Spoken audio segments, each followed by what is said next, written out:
सावधान हो जाएं, सतर्क हो जाएं। कोविड फंड घोटाले के आरोप जिस राणा अयूब पर लगते थे वो कुछ दिनों पहले असम में थी और प्रोपेगेंडा भरी कहानियां गढ़ रही थी जिन्हें वो इंटरनेशनल मीडिया में एंटी इंडिया प्रोपेगेंडा चलाने के लिए यूज करती हैं। उनका पोस्ट तो यही कहता है।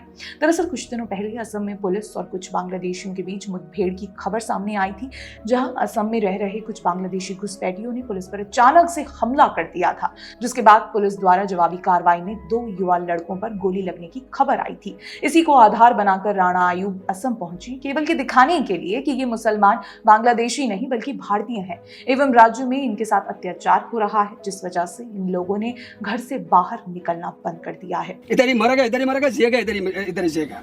हम लोग जाना भी लेकिन कोई रास्ता भी नहीं। अगर जाना है तो सरकार को खुद अपना से हम लोग को कोई जगह रखे, कोई जगह में देना है तो सरकार को हम लोग को कोई जगह में देके हम लोग को भेजे। हम लोग इधर भी जाएगा नहीं। अगर पुलिस मरेगा, अगर कोई पार्टी भी मरेगा, कोई संगठन भी मरेगा, कोई आरएसएस का पार्टी मरेगा, हम लोग इधर भी मरेगा।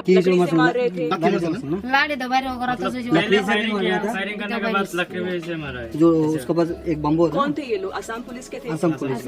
राणा अयूब इन बांग्लादेशी घुसपैठियों के आधार कार्ड दिखा रही हैं, टूटे हुए घर दिखा रही हैं। समझ रहे हैं ना राणा अयूब क्या कर रही हैं?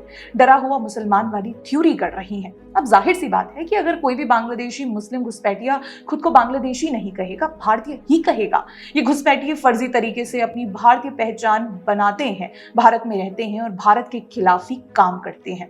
कुछ समय पहले खुद असम के मुख्यमंत्री हेमंत बिस्वा शर्मा ने भी ये ऐलान किया था कि असम में बांग्लादेशी घुसपैठियों की वजह से डेमोग्राफिक चेंज देखा जा रहा है और अगर स्थिति इसी तरह से बनी रही, कठोर कार्रवाई नहीं की गई तो आने वाले वर्षों में राज्य में बांग्लादेशी मुस्लिम घुसपैठियों की पॉपुलेशन बढ़ जाएगी, जो देश के लिए खतरे की घंटी साबित होगा। कल ही हमने अपनी बेंगलुरु से आई एक पाकिस्तानी मुस्लिम घुसपैठिए की खबर बताई थी कि कैसे उस घुसपैठिए का पूरा परिवार बांग्लादेश से भारत अवैध तरीके से आता है और भारत में हिंदू पहचान के साथ रह रहा है, जिसमें पुलिस अब कार्रवाई कर रही है। और पिछले महीने हमने आपको झारखंड में होते डेमोग्राफिक चेंज के बारे में भी बताया था कि कैसे बड़ी मात्रा में बांग्लादेशी घुसपैठिए की राज्य में संख्या बढ़ती जा रही है। यहाँ ये घुसपैठिए हिंदू लड़कियों को फंसाकर जमीनें खरीद रहे हैं। बंगाल में भी नकली भारतीयता पहचान के साथ रहने वाले बांग्लादेशी घुसपैठियों की खबर भी किसी से छिपी नहीं है। ममता बनर्जी ने बांग्लादेशी मुसलमानों के लिए बंगाल को उनका दूसरा घर बना दिया है, मगर इससे राणा अयूब को क्या? वो खुद विपक्षी पार्टियों की तरह ही मुस्लिम को पीड़ित दिखाते हुए ये दिखाने का प्रयास करती हैं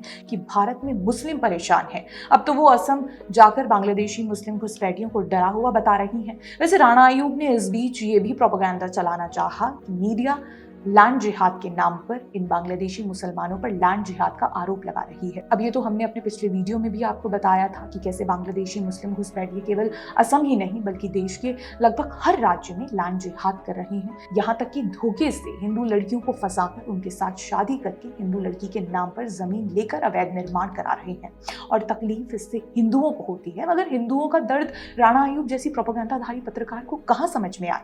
राणा अयूब ने असम के बाद पूर्वोत्तर के राज्य मणिपुर जाने का भी ऐलान किया है, जहां पर पहले से ही स्थिति तनाव भरी है और सरकार प्रयास कर रही है कि किस स्थायी समाधान तक पहुंचा जा सके। राणा अयूब वहां भी ऐसी सत्ता विरोधी प्रोपेगेंडा भरी कहानियां गढ़ेंगी और जैसे कि हमने आपको पहले भी बताया कि वो इंटरनेशनल मीडिया में एंटी इंडिया प्रोपेगेंडा चलाने के लिए ये कहानियां इस्तेमाल करती हैं।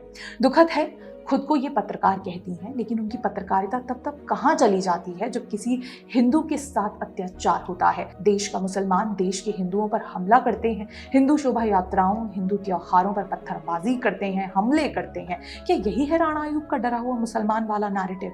वैसे इस नैरेटिव को पूरा इकोसिस्टम एक साथ मिलकर चलाता है। इसमें राणा अयूब के साथ आफा खानम शेरवानी भी हैं, जिनके प्रोपेगेंडा का हम हमेशा खुलासा करते ही रहते हैं और करना जरूरी भी है, क्योंकि ऐसे कथित पत्रकार देश की संप्रभुता के लिए, देश की अखंडता के लिए घातक साबित होते हैं। धन्यवाद।